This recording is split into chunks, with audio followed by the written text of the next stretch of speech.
Hi, this is day 2 of knowing some important concept related to English literature. आज हम बात करने वाले हैं कैंटरबरी टेल्स, जो कि जॉफ्रे चौसर के द्वारा लिखा गया है।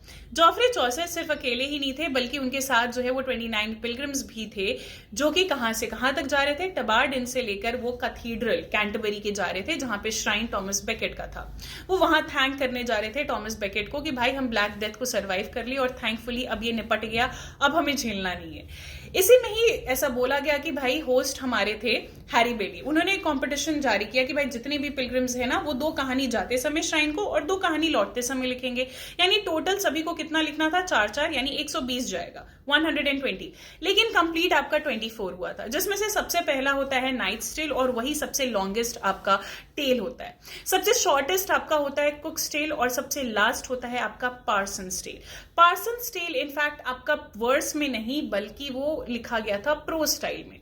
जितने भी 24 टेल्स है, उसमें से 22 टेल्स आपके जो है वो पोएट्री यानी वर्स फॉर्म में लिखे गए थे, और 2 आपका टेल ऐसा था जो कि प्रोज स्टाइल में था, जिसमें से पार्सन है आपका, एंड साथ ही साथ टेल ऑफ मेलेबी, जो कि चौसर के द्वारा लिखा गया था। चौसर ने सिर्फ टेल ऑफ मेलेबी ही नहीं, बल्कि टोपाज टेल भी उन्होंने लिखा था, या फिर थोपाज टेल भी उन्होंने लिखा था। तो ये कुछ कॉन्सेप्ट है। अब नेक्स्ट में मैं आपको मिलती हूँ।